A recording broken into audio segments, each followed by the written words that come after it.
ಕಾಫಿನಾಡು ಚಿಕ್ಕಮಗಳೂರಿನಲ್ಲಿ 80,000 ಹೆಕ್ಟೇರ್ಗೂ ಹೆಚ್ಚು ಅರಣ್ಯ ಪ್ರದೇಶವಿದ್ದು ಕಾಡ್ಗಿಚ್ಚಿನಿಂದ ತಪ್ಪಿಸಲು ಅರಣ್ಯ ಇಲಾಖೆ ಸಜ್ಜಾಗಿದೆ.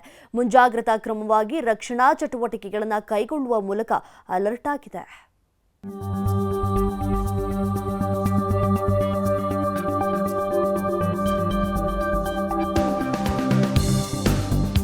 ಕಾಫಿನಾಡು ಚಿಕ್ಕಮಗಳೂರು ನಿತ್ಯ ಹರಿದ್ವರ್ಣ ಕಾಡುಗಳನ್ನು ಹೊಂದಿರುವ ಮಲೆನಾಡು. ಚಿಕ್ಕಮಗಳೂರು ಅರಣ್ಯ ವಿಭಾಗವೊಂದರಲ್ಲಿ ಬರೋಬ್ಬರಿ 80,000 ಹೆಕ್ಟೇರ್ಗೂ ಹೆಚ್ಚಿನ ಅರಣ್ಯವಿದೆ. ಇಷ್ಟೊಂದು ಹೇರಳವಾಗಿ ಅರಣ್ಯ ಸಂಪತ್ತು ಇದ್ರೂ ಕೂಡ ಬೇಸಿಗೆ ಆರಂಭವಾಗುವ ಮೊದಲೇ 4-5 ಕಡೆ ಕಾಡ್ಗಿಚ್ಚು ಕಾಣಿಸಿಕೊಂಡಿತ್ತು.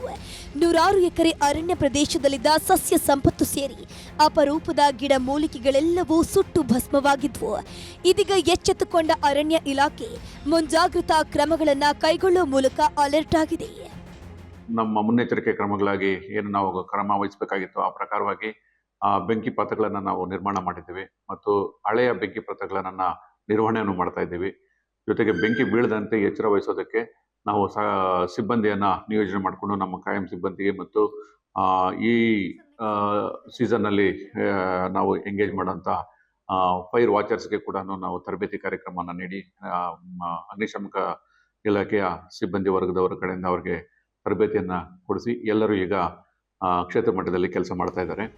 ಚಿಕ್ಕಮಗಳೂರು ವ್ಯಾಪ್ತಿಯ 50ಕ್ಕೂ ಹೆಚ್ಚು ಕಡೆ ಬೆಂಕಿ ಬಿದ್ದಿದ್ದು 180 ಎಕರೆಯಷ್ಟು ಅರಣ್ಯ ಪ್ರದೇಶ ಬೆಂಕಿಗಾಹುತಿಯಾಗಿದೆ. ಕಾಡಿಗೆ ಬೀಳುವ ಕಾಡ್ಗಿಚ್ಚು ತಪ್ಪಿಸೋಕೆ ಫೈರ್ ವಾಚರ್ಗಳನ್ನ ನೇಮಕ ಮಾಡಿಕೊಂಡು ಅವರಿಗೆ ತರಬೇತಿ ಕೊಡೋದ್ರ ಜೊತೆಗೆ ಬೆಂಕಿ ಬೀಳದಂತೆ ನಿಗಾ ವಹಿಸುತ್ತಿದ್ದು 30 ಜನ ಫೈರ್ ವಾಚರ್ ನೇಮಕ ಮಾಡಿಕೊಂಡಿದೆ.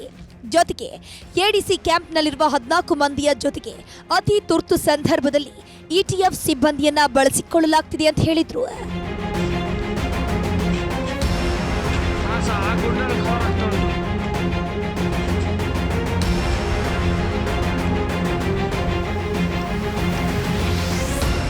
ಹಗಲು ರಾತ್ರಿ 2 ಪಾಳಿಯಲ್ಲಿ ಸಿಬ್ಬಂದಿ ನಿಯೋಜನೆ ಮಾಡಲಾಗಿದ್ದು ಫೈರ್ ಟವರ್ಗಳನ್ನು ನಿರ್ಮಾಣ ಮಾಡಲಾಗಿದೆ.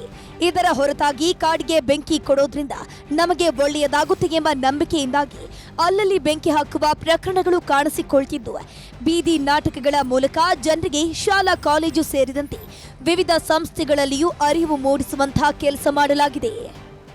ಆದರೆ ಇದೇನಂತಂದ್ರೆ ಸ್ಥಳೀಯವಾಗಿ ಜನರಲ್ಲಿ ಬೆಂಕಿ ಕೊಡೋದ್ರಿಂದ ಏನೋ ಅವರವ್ರಿಗೆ ನಂಬಿಕೆ ಇದೆ. ಆ ಕಾರಣದಿಂದ ಬೆಂಕಿ ಬೀಳ್ತಾ ಇರ್ತದೆ. ಅದು ಜನರಿಗೂ ಕೂಡ ನಾವು ಅರಿವನ್ನು ಮೂಡಿಸುವಂಥ ಕಾರ್ಯಕ್ರಮವನ್ನು ಮಾಡಿದ್ದೀವಿ. ಬೀದಿ ನಾಟಕಗಳ ಮೂಲಕ ಶಾಲಾ ಕಾಲೇಜುಗಳು ಮತ್ತೆ ಸಂಸ್ಥೆಗಳಲ್ಲಿ ಸುಮಾರು ನಮ್ಮ ಸಿಬ್ಬಂದಿ ವರ್ಗದವರು ಅವರಿಗೆ ಬೆಂಕಿ ಬೀಳದಂತೆ ತಡೆಗಟ್ಟೋದ್ರ ಬಗ್ಗೆ ಅರಿವು ಮೂಡಿಸುವಂಥ ಕಾರ್ಯಕ್ರಮಗಳನ್ನು ಕೂಡ ನಾವು ಮಾಡಿದ್ದೀವಿ.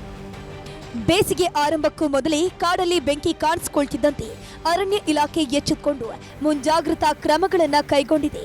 ಸೀಸನ್ಗೂ ಮೊದಲೇ ಬೆಂಕಿಯ ಕೆನ್ನಾಲಿಗೆಗೆ 100 ಎಕರೆ ಅರಣ್ಯ ಹಾಗೂ ಅಪರೂಪದ ಗಿಡ ಮೂಲಿಕೆಗಳು ನಾಶವಾಗಿದ್ದು ಮಾತ್ರ ವಿಪರ್ಯಾಸ. ಯೋಗೇಶ್ ಕಾಮಿನಹಳ್ಳಿ, ನ್ಯೂಸ್ 18 ಚಿಕ್ಕಮಗಳೂರು.